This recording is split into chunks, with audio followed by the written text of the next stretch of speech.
So let me take just a moment and tell you about our friends at Campfire Blend Coffee, campfireblend.com. You've heard me talk about their product, Whiskey Coffee, and I tell you, they make great products over there, but what I really appreciate is the fact that they're a small business that is really striving hard to create, which is exactly what we want in this country at this time, are small businesses. And we also really appreciate that they have been willing to partner with us and have been willing to support us. So when you go to campfireblend.com and you purchase coffee, be sure to use the code BlueLine. That's going to save you 10%, but then that's also going to help us, and it's also going to support their small business. So go to campfireblend.com, use the code BlueLine for 10% off. Now, back to the show. So let me welcome you to this week's podcast. This is the On the Blue Line podcast, and I am your host, Wayne Mulder. If this is your first time finding us, I hope that you will stay, listen to this entire episode. In this particular one, you don't have to listen to me drone on for 20 or 30 minutes in my monotone voice. Yeah, lucky you. When you come to the interview room, you get to sit and listen to the guest, so you only have to listen to me in my monotone voice for half of the episode. I'm happy to report that. But I hope that you are getting something out of these podcasts and that they are beneficial to you. This week, I get to sit down with a great guest. His name is Mike Acker. He is an executive and communication coach, a keynote speaker, and he's the author of 4 books, including one that we're going to discuss during this episode, which is Speak with No Fear. It has appeared on numerous book lists, even getting designated as the #1 book on overcoming fear of speaking. And I know what you're thinking. Well, I don't really intend to be a public speaker. Well, here's the thing, right?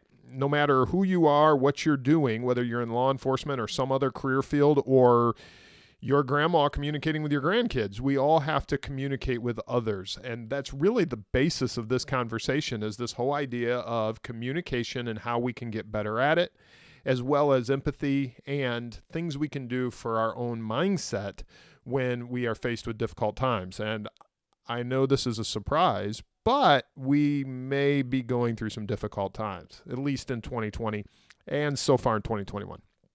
So thank you for joining us. I'm sure you're going to enjoy this episode. Without taking any more time, here's this week's guest, Mike Acker. So Mike, welcome to On the Blue Line podcast. Hey, thank you so much. I'm really looking forward to diving in, having a conversation with you, and also serving the community that serves us. That's wonderful. And I really appreciate you coming on. I'm glad we were finally able to make this work. I know our schedules don't always match up, but I'm glad we were finally able to sit down. Yeah, absolutely. I've been looking forward to this. I think it was about a month ago that we had this planned, and here we are. And sometimes just the best things come later on. That's absolutely correct. I couldn't agree more. So let's dive right into this. These are the questions that I start every show with, and it's very, very important. Perfect. Coffee or tea? Definitely coffee. Good answer. Any particular type of coffee? And it doesn't have to be a brand, but do you have a preferred like latte or macchiato? I like a Pike Place roast from Starbucks, typically black, but sometimes I'll put in a little bit of dash of heavy cream. And then I used to go with all French press and all kinds of gourmet stuff, but I've switched over. Some people say that's good. Some people say it's bad, but that's what I do. Okay. Very good. Yeah, I've started actually going back to the pour over myself, which I'll have to admit Starbucks ruined me on, because they never have the dark roast after like 11 o'clock. So I came down to, y'all just got to start doing pour overs for me then. Yeah, I know. I like some of those gourmet places. I'm from Seattle originally. And so, I mean, right there, my dad used to have a coffee company totally on the side. My dad used to have a coffee company, and Port Townsend Coffee Company in 1980. And so we used to drive around and deliver coffee bags when I was like 4 years old, back when you didn't have to, totally have a seatbelt and car seats and all that stuff. Right. So we had a mail and the truck, coffee bags were as big as you were, I'm assuming at that age. Right. Actually, I have these like weird little memories, you know, how you have as a preschooler, where I'm in the back of our mail truck and my mom, my 5'1.5" mom, is driving around with me and my sister in the back of the mail truck with the bags of coffee, and we're playing next to the bags of coffee and then delivering them to the local grocery stores. Yeah. That's great. I love that. I love it. So here's a question I've never asked anybody, but we were talking about it offline. Cake or pie? Absolutely 100% pie, which my son is totally dismayed at. I got a 5-year-old who loves cake. I don't like cake. I don't like the taste of cake almost ever, but I love pie. There's so much in pie. You can have raspberry pie and blackberry pie and pumpkin pie. I can eat pumpkin pie for breakfast, lunch, and dinner exclusively. I've done it multiple times. I Okay. love pie. I'm okay with some cake, but I never seek cake out. You'll never say, yeah, I'll take a piece of cake. If it's Well, in front of me, okay, I might have a couple bites. with pumpkin being a vegetable, one could make the argument it would qualify for all three meals, correct? Well, that's what I said. And then I found out how much ridiculous amount of sugar you have to put in to make pumpkin taste like anything. Yes. Yeah, we won't go down that because it sounds like all fruits and vegetables to me. I'm just saying blueberry, blackberries, raspberries. I mean, that's what it sounds like to me. Absolutely. And I love it. It's all delicious. I want some That's pie right great. now. Do you have a best or worst travel story? So best and worst travel story. I mean, I have a couple. Probably my best travel story. I was 17 years old, and my dad said, "I think yeah." I said, "I want to go to Europe." So he said, "Sure," because let's send off our 17-year-old to Europe by himself.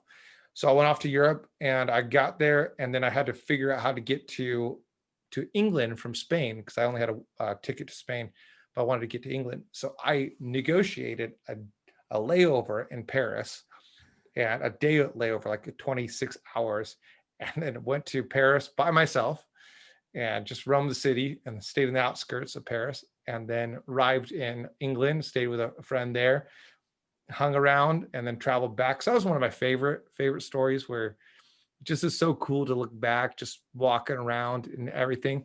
One of my worst travel stories was that I it was one of those 8-hour layover deals where you or 8-hour delays, and you get there and just everything goes wrong. You get on the plane, they take you off the plane, they get you on the plane, they take you off the plane. And this is like 1998 or something. So, Right. but it still sticks with me. I hate being in the airport longer than I have to.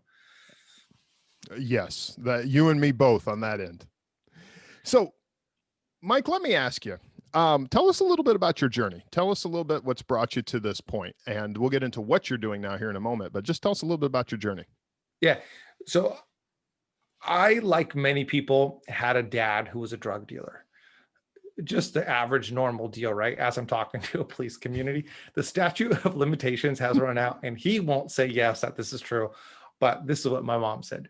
So my dad was a drug smuggler in the 70s, and he met my mom. My mom was a witch, and they met up together, and they uh, partied and did that whole life. Then eventually decided they were going to settle down and have some kids. And that's when my dad went from illegal drugs to legal drugs, coffee, started that coffee company. And then they had this massive moment in time where they both had a radical faith conversion. And they went from as far away from Christianity as you possibly can to trying to get closest to the words of Jesus, of loving people, of serving your enemies, of taking care of the poor, to the point where when I was a kid, we were doing things for the AIDS community in the 80s when no Yeah. one was doing that, Right. when you didn't know if you could get it from a toilet seat. And we were going to the streets of Seattle and serving the homeless there and doing a whole bunch of other stuff. And my mom would take us into the nursing homes to just visit elderly people. Their lives have been so incredibly impacted that they wanted us to see that and do it for others. So at the age of about 4 and 5, we went on a worldwide mission trip. We smuggled Bibles into China Wow. because my dad figured, hey, I never got caught while I was doing this illegally, and now I'm doing it for God. So if I was not caught then, I'm not going to get caught now. So we smuggled Bibles into China at the age of 5 in communist China, 1985. So that would have been Right. a pretty big deal. And then we settled down to a small town, little small church living. And then one day my dad said, we're going to Mexico. He quit his job. We're going to Mexico. He had become a lawyer at that point in time. So we moved to Mexico, served in Mexico for 7 years while I was there. My parents stayed longer and served the disenfranchised on the outskirts of the city. A lot of fatherless kids, a lot of people who were out of the school system that we brought back in. So I had some Practicing incredible. law or doing more mission work? So he practiced both. Okay. So he quit his job as a lawyer, moved there, did mission work full time, just living off the sales of the coffee company, and then ended up getting a law job down there as well. And so he stayed there for 13 years, got his master's in tax law. And then my mom and dad moved back when my sister started having kids in the United States. So they moved back and became grandparents and just lived there a little bit.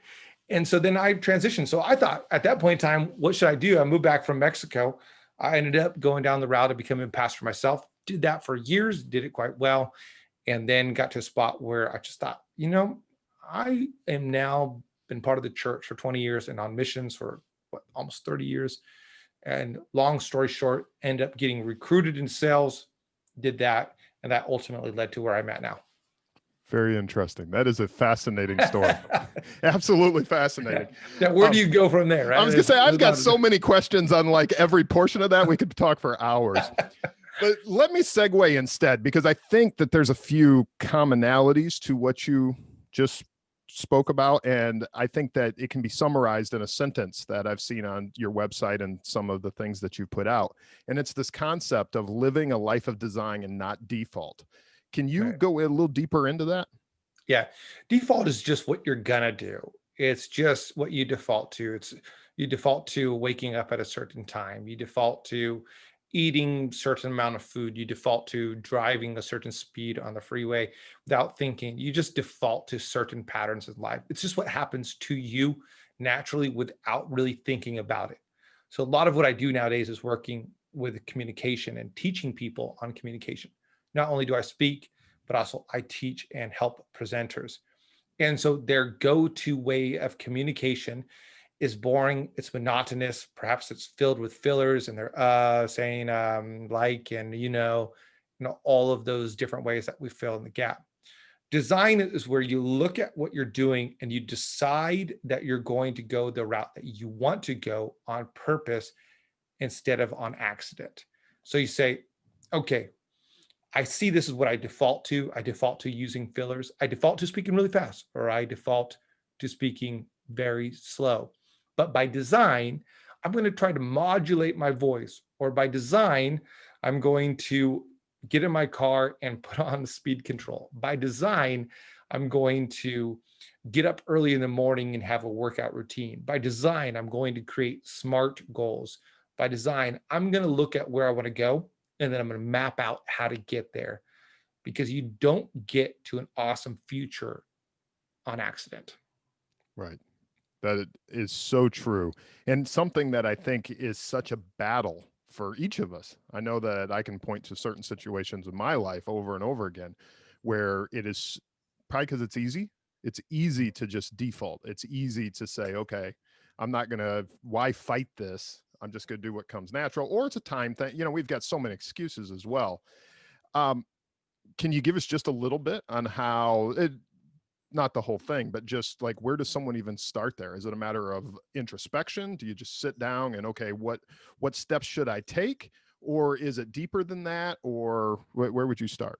Yeah. So typically I keep a journal of every idea that I could possibly do. And I just keep on, I could do this idea. I could do that idea. I could work on this. I could write this book. I could write that book. I've written 4 books. I got 10 other books in my mind that I could write.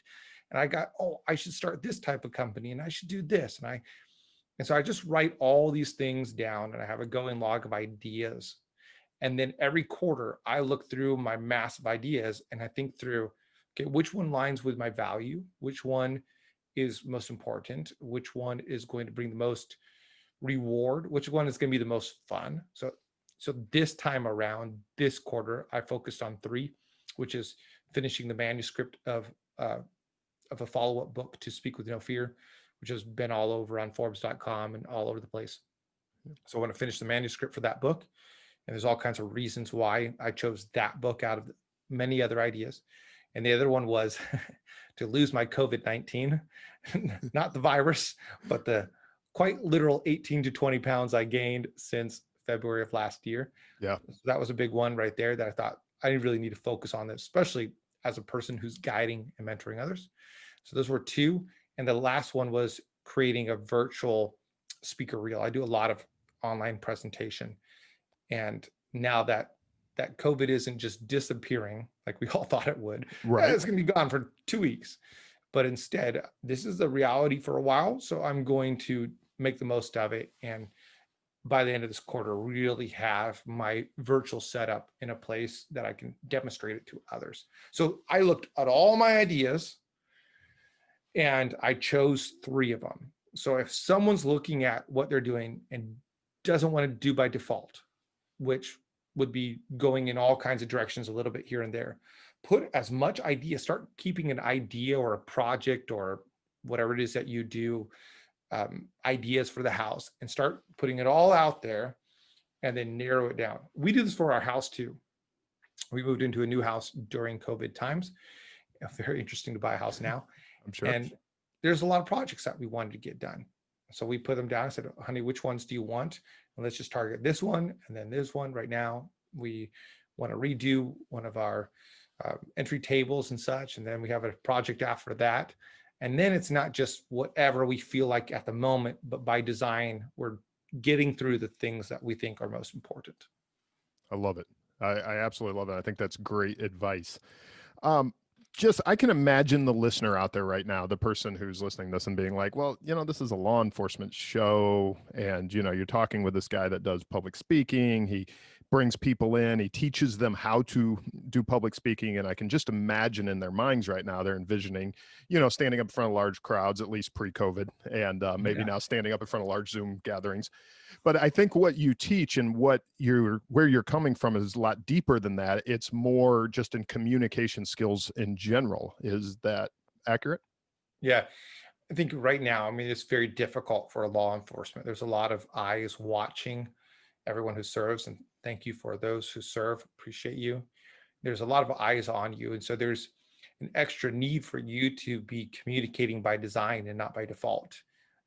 Nowadays, you could say something that you just happens to slip out of your mouth and it's going to come back to haunt you, even if it wasn't something intentional and it was something accidental, and you just say something and it's going to come back to get you. So what do you do? How do you make sure that you're designing your communication? So there's so many different ways. I've been teaching people on leadership and communication. One of the huge ways that all of this intersects is emotional intelligence.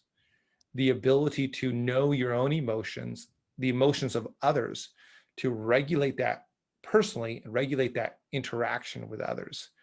So to know yourself, to know how to connect, and then to understand what to do when you connect and build that bridge to others. And that's communication. It's not just public speaking. Absolutely, when you're doing a public speaking gig, absolutely, you need to know yourself. You need to know your message. You need to know your own skills and identity. You know how to connect to that person, and you need to know who you're talking to.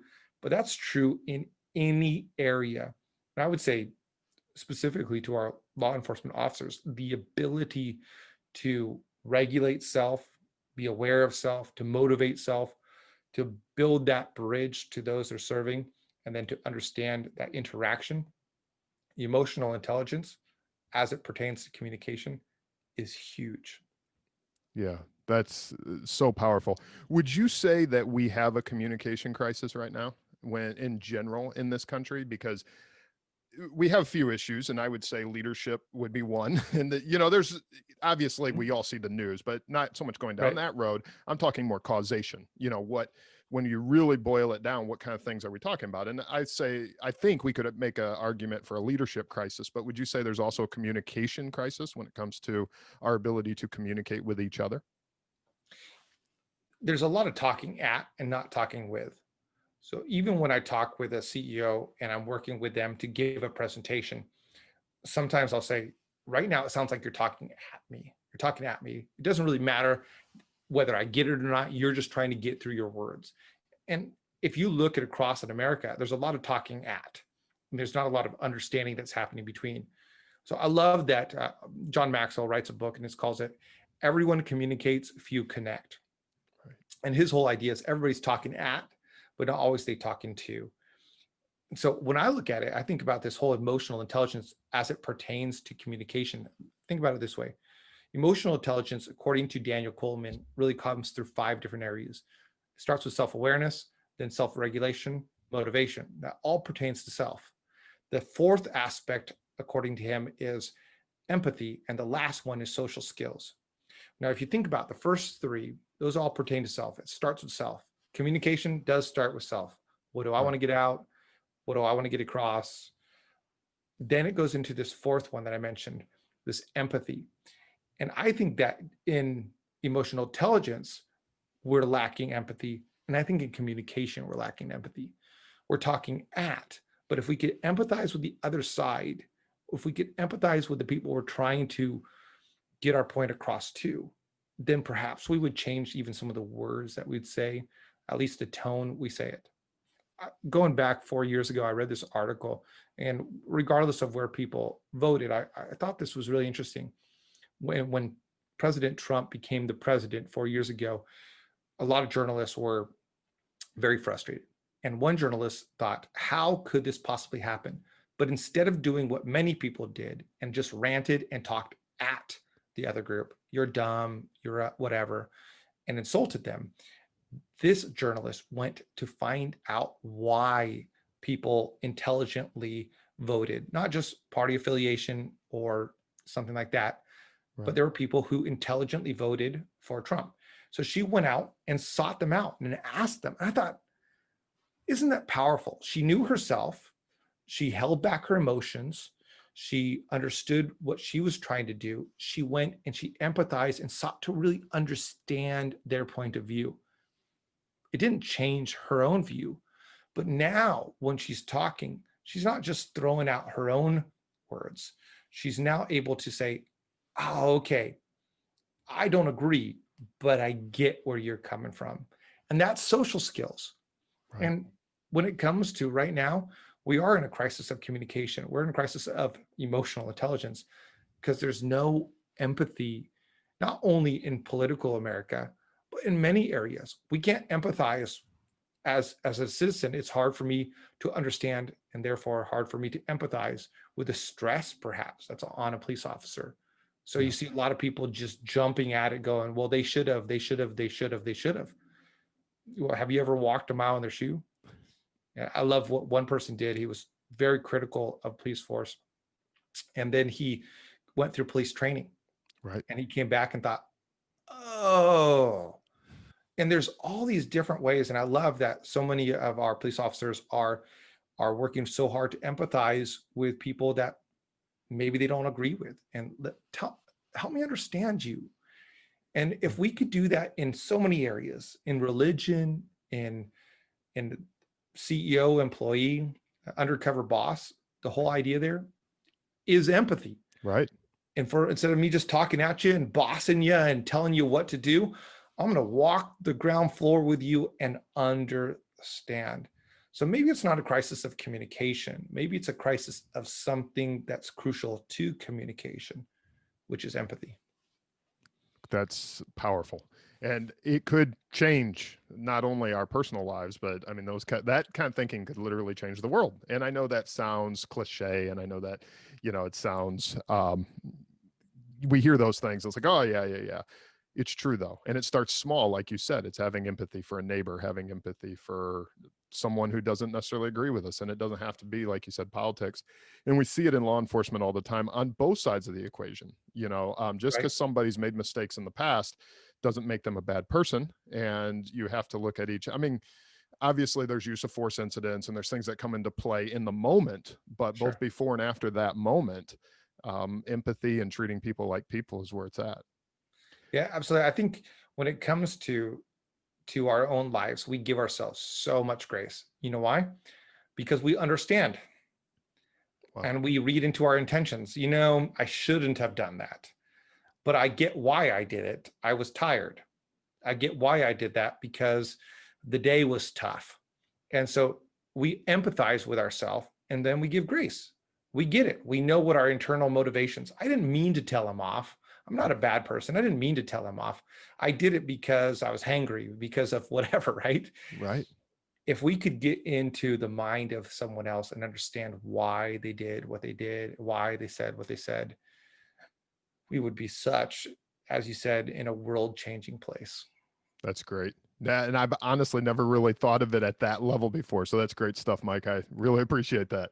Yeah, absolutely. So you've spoken to some law enforcement groups. What kind of things do you typically do when you speak with law enforcement groups, or any particular topics?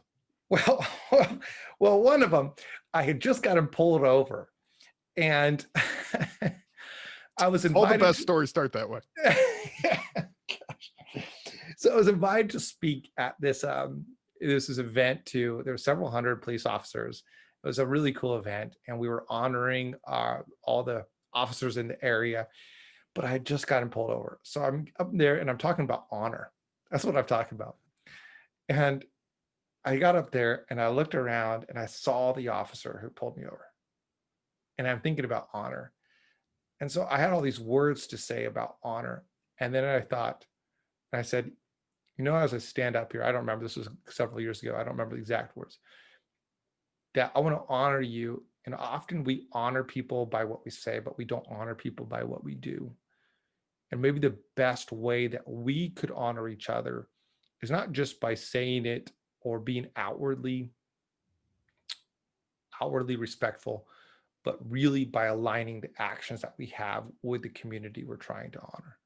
It was something along the lines of that. So that was an interesting one, because here I am, and I saw him, and all of a sudden I knew I had to change what I was about to say. Right. So that's kind of my funny one, right? Because I remember thinking, oh shoot. One of the most It does make it a little bit more difficult when you look on the audience to see the guy that pulls you over. That is for sure. Probably for both of you. He was probably equally as uncomfortable. And I was a pretty well-known community member at the time. And so he's probably thinking, oh shoot, that's the guy I pulled over. And a week later, here he is speaking to us. Yeah. So I shook his hand. I was in the wrong. I sped. So it's like we all do it on both sides for sure. But one of the coolest moments was coming from a horrific event. And about 4 or 5 years ago, there was a shooter who came into the Burlington Mall in Skagit County and shot 5 people dead. And of course, it shook up the little community that we lived in. It's not that big of a city, not that big of an area. We lived only less than a mile away from there, and we had a little baby in the house. So it definitely shook us up, and we're definitely checking the doors. And at the time, I was a pastor and a pretty well-known figure in the community, and led actually several congregations.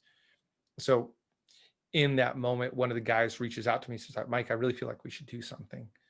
And I got on the phone, started making a couple calls. I knew the sheriffs in the area and several of the other community leaders. And so we said, can we do something? And we called the people who actually owned the mall, and we got this massive thing together. The police force put together a large, for several hundred people, kind of an opening for them. And it ended up, one of the sheriffs said, we easily have over 3,000 people here. So speaking to the community, speaking to our law enforcement agency who did apprehend the person responsible. And I was able to bring hope into a moment of darkness. And it was one of those moments where, sometimes you never appreciate people until you really need them. And I think this is one of those moments where people appreciate it so much more, our servicemen and women, and really those who came to the side, our first responders. So we were able to recognize them and had one of them speak. And then I was able to speak to and talk about, just in moments of darkness, that we need light. And then we all lit up candles that were provided, and we lit up the boulevard for about 10 minutes. And it was just a really cool, powerful thing. You can actually look online and probably find pictures and videos of people driving down and seeing all the lights. It's really cool. So there's a couple of different events where I got to speak to law enforcement. My own cousin died in the military, or died in Afghanistan. So I got to speak to a lot of people in the military and servicemen during that time. And that was a big honor as well, just speaking about the ability to give up for other people who might not even be filled with gratitude for what they're giving up. Right. Isn't that an amazing concept when you think about it? I mean, when you think about the sacrifice that men and women, both in uniform overseas and here in the United States, what they give up. And like you said, for people that oftentimes may not even appreciate it, or may take it for granted, or may even question, why would they do that? Not even fully understanding that gift. Yeah, absolutely. This reminds me of a blind date I went on one time. Okay, this has got to be interesting. So, I was, I don't know, I was 26 or 27 or something. And I thought, I need to get married. Everybody's getting married. And I was a pastor. I need to get married. Okay. So I ended up going out on this date with this woman. We show up and we're just talking, right? Never met each other before. And so we're talking. And I didn't know anything about her story. We knew a little bit, but not too much. And I find out she had been a police officer and she had gone into military, or sorry, into the service. And she had gone in to be a police officer in Seattle. So like downtown Seattle. This is several years ago, so before some of the stuff going on Right. now. and then on this first date, she just begins to regale me with life as a police officer, which honestly, we were not there yet. You know, that's like, let's go a couple more dates in. Right. But it was fascinating. It didn't necessarily make me want to go into more dates, but she had shown up, she'd gotten a call, and she had been on her way there when it turns out that the person, well, she ended up being second and she was supposed to be first, but she missed a turn on the long way. So she got there second instead of first. And the person who got there ended up having to shoot the person that they were called for. Right. And she realized that would have been me. And so here we are on our first date and she's going into the emotions of this and how it brought her to counseling, let her out of the force. And I'm riveted by the tale, but at the same time, I'm going, this is way too much information for a first date. So it was a very interesting first date and it happened to be the only date. And I'm sure. too much. I have to quickly ask, when it comes to those kind of things, do those kind of things happen to you a lot though? Not so much the dating part, obviously, but where all of a sudden people just start telling you things. So for instance, the name Wayne, my first name means burden bearer. And I often joke that my parents have cursed me for life for this very reason, because in a random conversation, people will start to tell me their burdens and tell me. And I would think that in the line of work that you're in and the people you come in contact with, that obviously you're a good listener because you're a good speaker, that people just start telling you things. And that oftentimes you hear these things. It's like, why am I being told this? I've known you for 5 minutes here. Well, I would say not as much since I took off the pastor out of my title. Okay. And now I am a communication coach. Now I do hear some interesting things, and especially because anxiety in speaking is often related to internal things going on. I do hear about different things that cause that anxiety, and that's pretty cool. But when I was a pastor, I'd get on a plane, you start talking to the person next to you. I'm fairly extroverted, talking to the person next to you, and they say, "What do you do?" And then I'd always breathe and go, "I'm a pastor." And the responses sometimes were like, I mean, sometimes it'd be cool, like, "Oh yeah, tell me why," and we'd have a great discussion. Or sometimes they were a follower of Jesus as well, so it was a very interesting. But sometimes it would be like, "I hate the church. This is what happened to me." They'd go into a story, or they'd say, "Do you think that God will forgive me for?" And they'd go into some sordid details of life, and I'm like, I don't want to hear this. I'm on a plane. Right. So, this is not what I came to hear. yeah. And I think that happens to all of us, no matter what line of work you're in some capacity. In fact, I normally start with, when someone says, someone I obviously don't know at all or doesn't know what I do, and they're like, "What do you do?" I'm typically, "Well, I work for the county," and I just leave it at that. And then of course they always want to push one step further. "Well, what exactly do you do for the county?" "Well, I may be in law enforcement." Yeah, but I always try to segue around that, because then, like you said, it's always like, "Well, with this one time I got pulled over," or I always love the one, "Do you know why there was 10 cars in front of my neighborhood?" It's like, no, I really don't, but if I could find out, I'll let you know. Yeah, that is something that nearing the end of the time that I was a pastor for about 18, 19 years, and people would ask me, sometimes I'd say, "I'm a teacher." And then what exactly do you teach? "Well, scripture, but I'm a teacher." I love it. Yeah. So let me ask you, Mike, you've got a few projects going on. Tell us a little bit about your book, Speak with No Fear. Yeah, absolutely. This has been one of those surprises that you realize that you hit on something without even realizing that you planned on hit on it. So I was coaching on the side. I was actually executive at the time that I wrote this, and I was leading teams, and I was communication coaching on the side. I've been doing it for a while. I used to train up pastors and such as well, and help them and help business owners and such in our congregation speak. So I've been doing it, and I was doing it, and someone said, you should put some of this down on a book. So I did. And I just thought, what is the most common stuff that people come to me for? How do I get over my fear of speaking? So I started writing down some of the thoughts and really some of the motivational stories, like, hey, I've been there. I know how to get you out of it, at least decrease it. I might not erase your fear, but I can help you ease your fear. And when I put it out there, it took off and it got noticed on several different lists. Ultimately, it arrived at Forbes.com, ended up becoming an international bestseller at different points. It's been translated into different languages.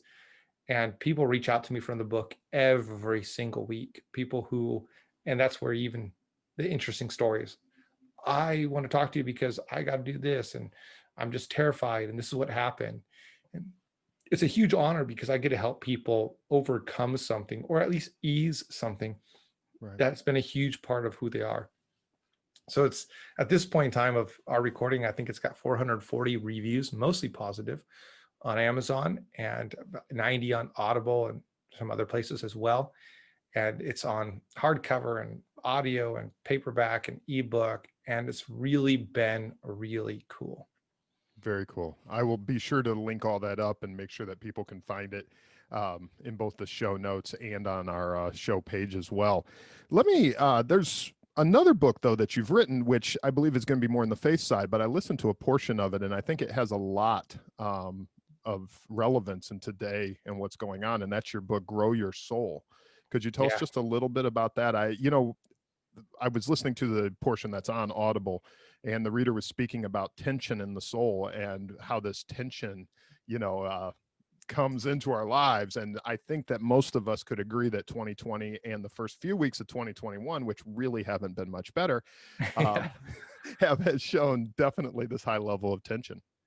Yeah, that book originally started when I was young and optimistic at the age of 26. So I was going through a master's program, and I wrote down kind of some devotional thoughts of how to just grow yourself, how to reinvigorate yourself, how to, if you feel like your soul needs to grow, how do you do it? And so I thought about 7 different directions that the soul needs to grow: with others, towards God, in humility, forward, backward in reflection, inward in contemplation. So I had these ideas of just what this would look like. And I wrote it out there and used to use it just for the church I led, give out copies to people who were new, and, gave out several hundred of those. And that was a lot of fun. And then during my own kind of crisis of the soul, just getting at the spot where I thought, I don't know if I want to be a pastor right now. I'm kind of tired.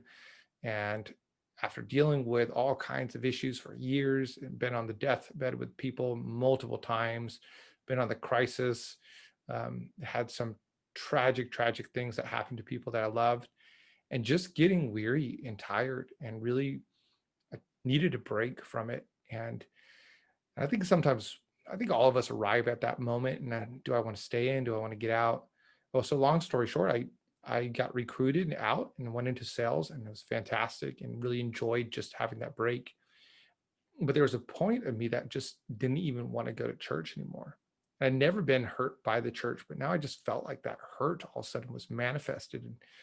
And I made myself go to church after years of telling people and inviting people. I made myself go, but I just wanted to be incognito. So then I realized, okay, at one point in time, I was healthy and whole and vibrant and encouraging. What happened? And I remember this thought came to mind: go back and do the things that you did at first. Just great advice for anything. Yeah. It actually comes from the book of Revelation, where Jesus is talking to a group of people who had lost their love, lost their passion for faith. He said, go back and do the things that you did at first. And this book that came to mind was my own book. And so I picked up those. At that point in time, it had a different kind of intro and such, because it was more written for the church. And I thought, wow, young Mike was onto something. And I think there's sometimes we love having an older mentor, and we want people next to us, but we need some young people, and not to disdain them for their youth and their idealism. We need to catch their passion. And I had to go back and catch my own passion and go back and do some of the things. And I went through my book and thought, wow, I was onto something. And all of a sudden, I saw myself as a 26-year-old and why a lot of people who were in their 40s and 50s were actually coming to the church. And we actually had a large law enforcement contingency that would come to the church. And now I look back and go, you know what? They were attracted to my faith in God and that vibrancy and that idealism that I had in him at that point in time. And maybe I need to go recapture that. So I went back, and it was a fantastic journey back. And then it was during quarantine. I thought, you know what? I'm just going to take those chapters that I written and edited already, and I'm going to add a new introduction, a new conclusion. I'm going to produce this, publish this, get it on audio as well.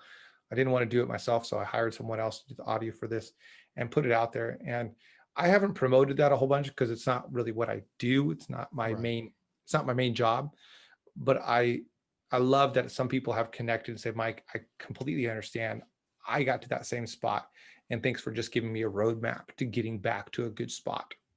That's wonderful. Yeah, it really resonated with me. And like you said, it's not, and I'm going to link up all the books so that people can find it. But I teach at one of our local academies, and we're doing this thing called Academy Resiliency Training. And one of the sections that I got picked for, when you all pick short straws, and I had the shortest straw, I got picked for spiritual wellness because we picked, you have someone that teaches physical, emotional, mental, and for whatever reason, I got picked for spiritual, and I'm like, oh Lord, help me. And though, it much like what you said, it was really a matter of going back and a matter of just recovering. And I know there's listeners that are like, oh, well, I don't, have a faith, or I don't have a belief system or whatever. And that's not even necessarily what I'm talking about here, because I think we all go through those crises in our life, and we all go through this tension that's brought on by different things. And we all need that moment of coming back to what we truly believe, what's foundational. Right. I love that in the Bible, the example of Paul, and I think it's good for wherever you are. But Paul had a guy he walked alongside. Sorry, Timothy. Timothy had a guy that he walked alongside. He had a guy that he was mentoring. He was going to pass it on to others, and he was being mentored. And so he had his Paul, he had his Silas, and then he had someone that he was going to pass it on to others. Because in 2 Timothy says, take what I've taught you and I'll pass it on to others. I think all of us need that kind of relationship in our life. Someone we look up to, someone we admire, a spiritual father, or a wise father per se. Even if it's not your natural father, someone else that you look up to, even if it's not someone it's just like Les Brown, and you're watching them on TV and stuff. And then you need someone next to you who's processing this. And then you need someone below you who's inspiring you. I have a guy that I'm going to be talking to on Monday, and he's done some work for me in the past. And when I just see his ambition and his drive and his ideas, it's exhilarating just seeing where he's coming from. He's about 25 years old, and it's fun to see him process the world and then ask me questions or tell me what he's doing. And it inspires me. Yeah, that's wonderful. Well, Mike, as a final question here, and we could go on and on. I mean, there's a lot of really good material here, and I'm going to link up to the websites and so forth so that everyone can take a look at that. But if we were going to boil this all down, what would be the one takeaway, that one thing that law enforcement officers can do that's going to make a difference in their personal lives? Yeah. I'm going to take something from Speak With No Fear. One of my favorite chapters is You Be You. Let me just first talk about how this applies to a lot of communicators. Some communicators, when they get up on stage, they lose their own personality. They lose themselves. And they now are trying to live out like someone else. They're trying to communicate like their dad did, like their mom did, like their teacher did, like their professor. And this happens again and again.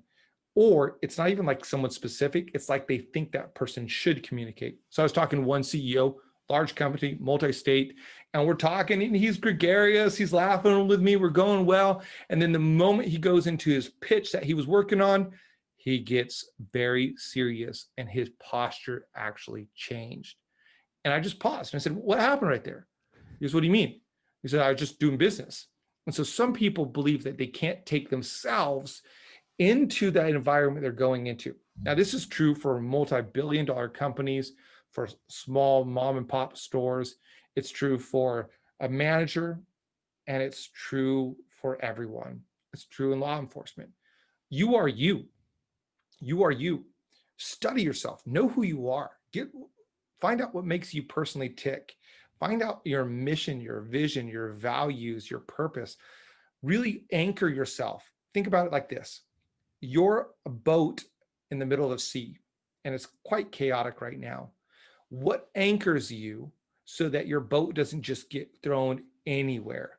And the anchor really is that mission, that vision, the values, the purpose. It's what you see yourself doing. It's what you hold on to. It's what you want to leave behind. That's what anchors you. Now, an anchor, I've slept the night over my dad's boat before. An anchor doesn't mean you're not going to move at all. You're still going to move within a certain amount of space, but you're not going to get tossed all over the place. You be used finding the anchor so that when the world around you is chaotic, or on stage, when your emotions are chaotic, you're anchored in place by knowing who you are. And this is so crucial, especially right now when there's a lot of voices saying a lot of different things. Who are you? Anchor yourself. Know why you do what you do. Know what you do. Know who you are that does it. Know the values that you carry with you at home, at work, with friends, everywhere. That those shouldn't change. And just because the hat you put on is different doesn't mean the person who's putting the hat on is different. That's great. That's very powerful, very powerful. Mike, what is the best way for people to connect with you? First, look me up, mikeacker.com. Very easy. That will link you to my website. If you just Google Mike Acker, I'm pretty much the one that shows up all over the place. Or on Amazon, my books will pop up. I'm a very easy person to find. Sometimes I think I'm too easy to find. So I know the feeling. But Mike Acker, Acker. It's kind of like hacker without the H. Easy enough. And I'll be sure to link all that up. Mike, thank you so much for coming on. Thank you so much for your time. This has been incredible, and I really appreciate it. Thank you, Wayne. Really appreciate it. And thank you for being part of this and doing this for others and for serving. Thanks. So thank you so much for watching this episode. This has been The Interview Room, a part of the On the Blue Line podcast. The Interview Room comes to you every week on Thursday, and we do a show called Morning Roll Call, which releases right now on Mondays. We're hoping to expand that. That's a little bit different of a format. In that show, it's a monologue where I come to you with news, commentary, and insight from a law enforcement perspective. So please be sure to join us. You can like, follow, share, whatever the proper component or item is on whatever form of media that you're following us. And we are on all the big social media as well, Facebook, Instagram, most of them at On the Blue Line Podcast. And then be sure to start at OnTheBlueLine.com for more information on what we're doing and what we are hoping to do in the future. So again, OnTheBlueLine.com.